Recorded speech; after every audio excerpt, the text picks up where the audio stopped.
The equanimity sequence is often just called the balancing poses because yes, in fact, there is the quality of standing on one foot or the other foot, and yet the goal is not just simply to see can you stand on one foot and do crazy things with your arms and your legs. In fact, equanimity is about something so much more than balance, as we've discussed as we looked through the intention of each one of the 11 sequences in Journey into Power. Equanimity is an opportunity to challenge the balance of opposites. Balance not standing on one foot, but balance being an equal amount of ease and effort, for example. These poses in the equanimity sequence require quite a bit of both ujjayi and drishti. Not to mention as well is the bandhas, or the foundation, is important too.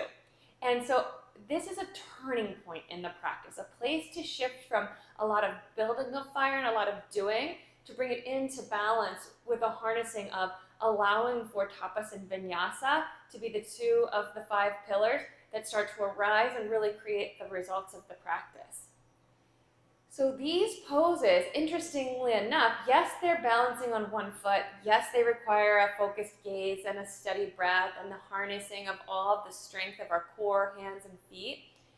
And they could also be done as both a modification and an intensification against a wall, lying down on the floor.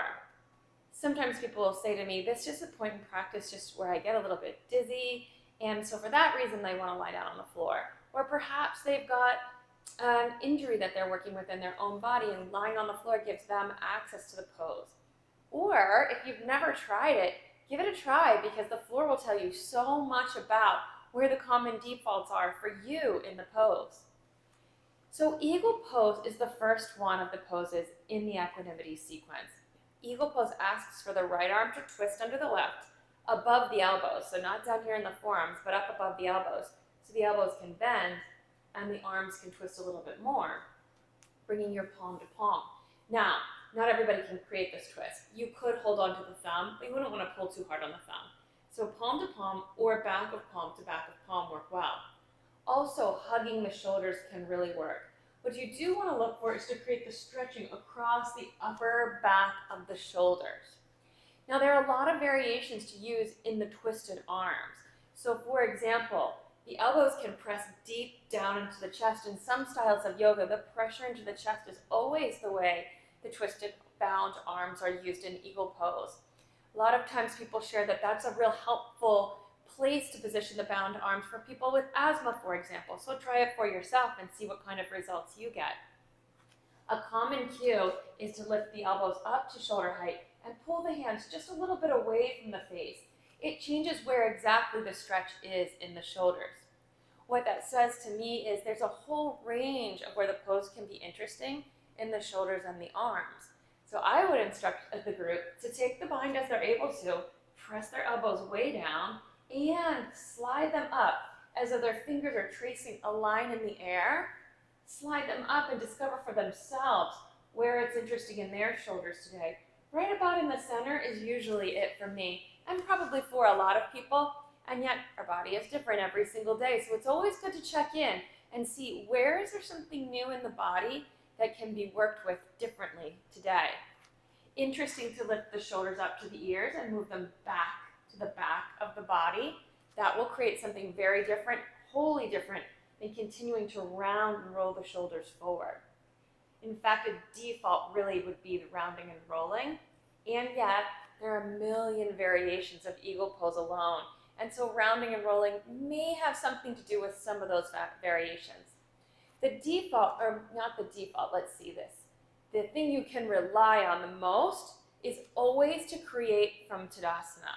So we know Tadasana is feet at 12 o'clock, pelvis neutral, shoulders up and back, chin in and back toward the neck. And so with this part of the body, the box from hip to hip, shoulder to shoulder, in Tadasana, and staying in Tadasana for eagle pose, when the arms do bind, elbows up, hands a little forward, shoulders up, arm bones back, help to keep the torso, the box of the torso, in Tadasana. Now the legs, a lot of times the common default is to throw the hips back, let the belly hang forward, get down into a deep squat. and then try twisting the legs. Well, then once your legs are twisted, you're kind of stuck in that default position. Bring yourself into Tadasana first and foremost. Set the arms by swinging the right arm under the left, and then the right leg goes over the left leg. So that's one thing to watch for as you're teaching. Right arm under, right leg over. Left arm under, left leg over.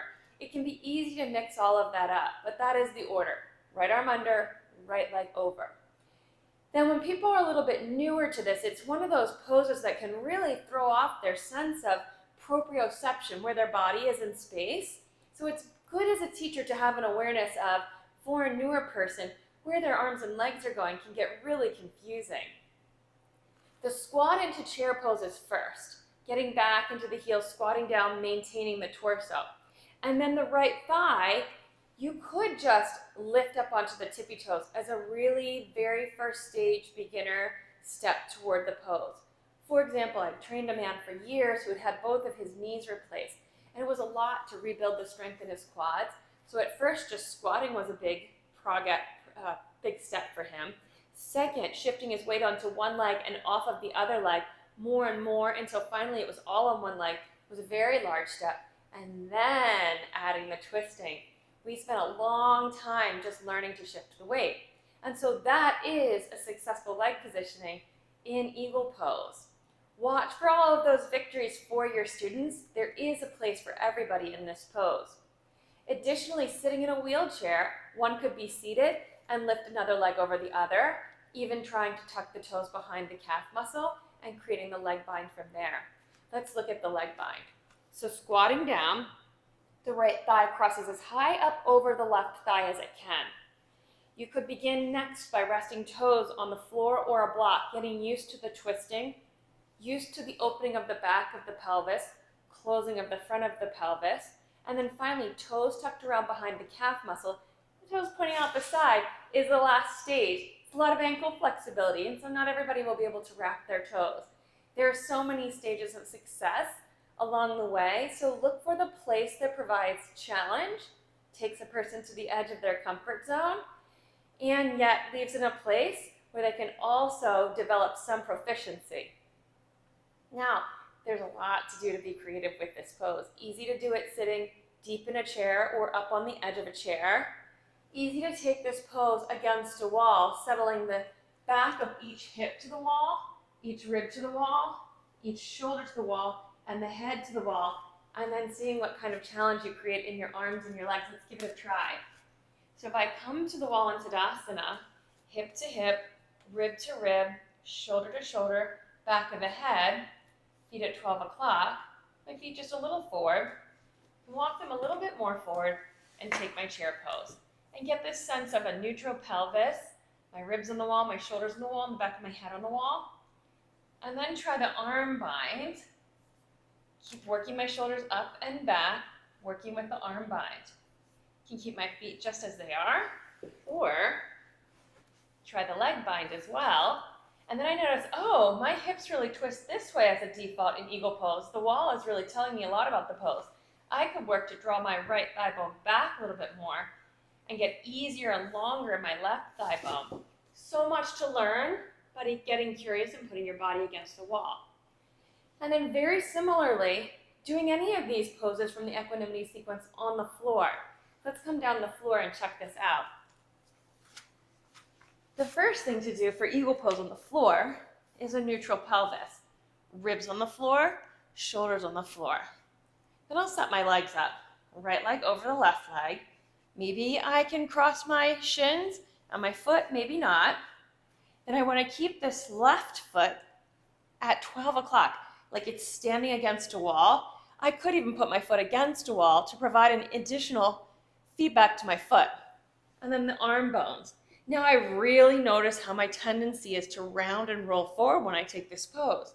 So here's a great place for me to practice arm bones back so I can experience the two sides of my pelvis on the mat. My ribs, wow, I see the propensity to let my belly sling forward, be easy and not working. So I can draw the pit of my belly in, up to my chin, back to my ribs on the floor, back to my shoulders on the floor, back to my head on the floor, and really start to learn a lot about how I stabilize myself from the core. I still experience the opening in my hips, my knees, my shoulders, my elbows, even my wrists, but I get a whole lot more information about the strength in the two sides of my torso. So Eagle Pose can be varied in so many different ways to teach so many different lessons. There isn't a right way or a wrong way if our yoga practice is something meant to last a lifetime and lead us into a curious discovery of our own body, where it's strong, where it's got space, where it could use a little bit more of either of those things. So Eagle Pose standing, Eagle Pose against a wall, seated on a chair, or lying flat on your back are 4 really incredible variations for all kinds of bodies. Now, what are some great assists you could give if you were in an assisting setting, or you could direct for your students to do as a self-assist? Of course, Drishti and Ujjayi have to be in place at first. And some things that are really helpful when standing or sitting using the wall is the palm against the crown of the head, just to give something to reach up into, opposite of the foot reaching into the floor, the surface that the foot is pressing into. It can feel really good to place your hands right here on the uppermost part of the arm, the shoulder, and just help hug in and draw the arm bones back. It can really help to create stability. Additionally, because a lot of people tilt their pelvis forward, I showed you that default right away, this tendency to drop the pelvis forward. It can be really helpful to squeeze in on the side, and just like you're turning a big pickle jar, rotate the pelvis back to neutral.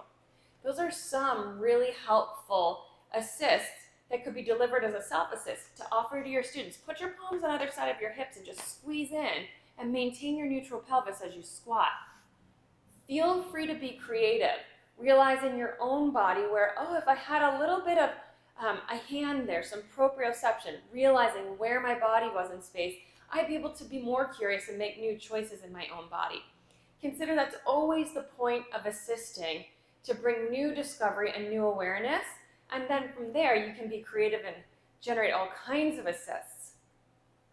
Now, an assist that I've seen happening in classrooms many times, and I don't see so much now that people are not assisting quite as often as in the past, in the equanimity poses, where yes, we are typically balanced on one foot, any kind of assisting that gets down here at the person's foot and just holds their foot to the floor is really not very helpful.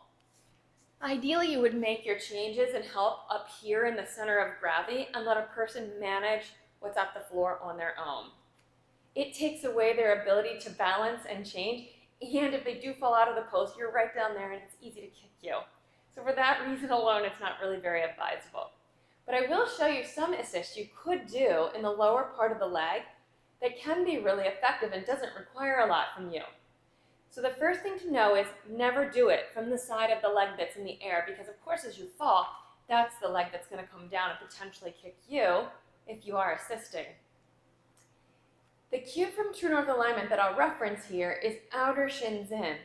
You may remember we discovered it as both an inner shins out or an outer shins in, based on where the weight was being held in the 4 corners of the foot. If we saw a lot of weight in the baby toe, we knew we needed to draw some weight into the big toe, and we put pressure right here inside the shin bone so a person could come into the proprioception of the hand assisting and balance the weight to the 4 corners of their feet.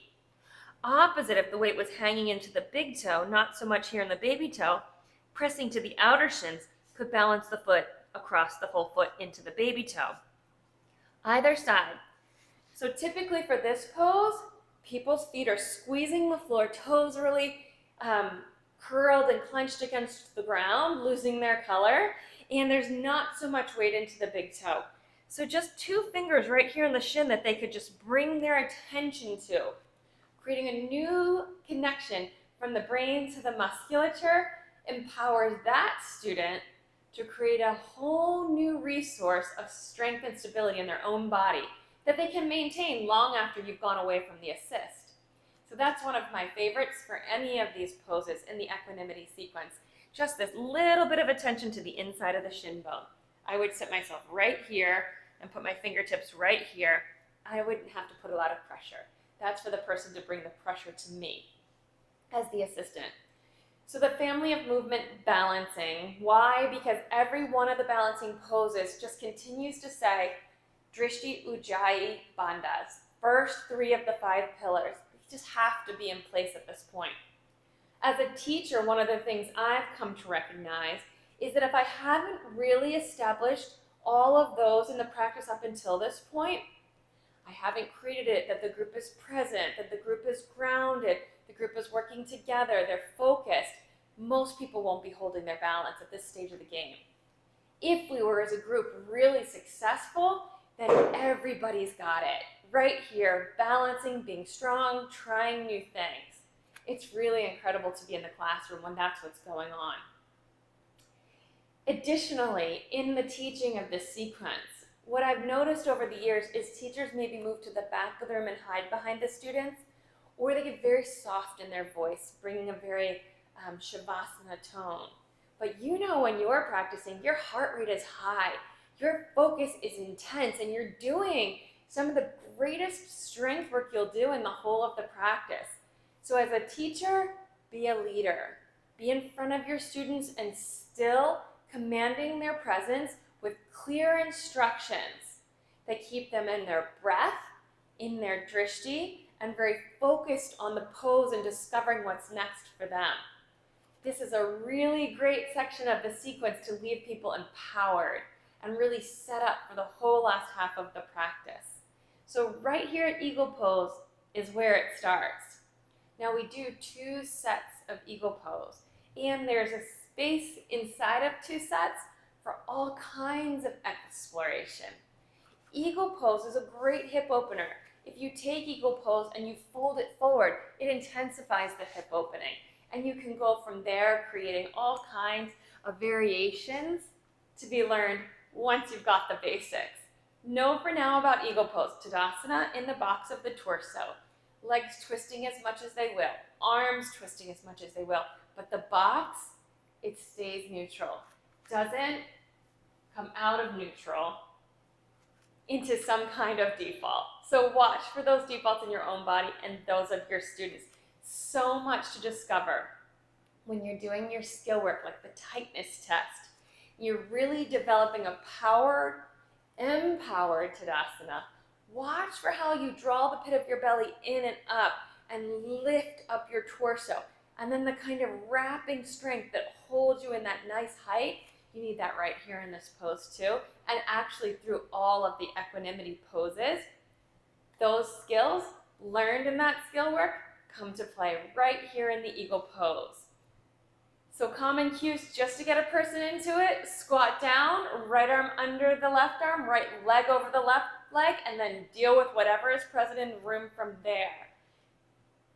This pose really takes the anatomy of the body and plays with it in a pretty neutral way. So we talked about how you've already got Tadasana going on, but even the arm bones and the leg bones, they're not rotating out, they're not even really rotating in, they're just working in neutral with the twisting around one another.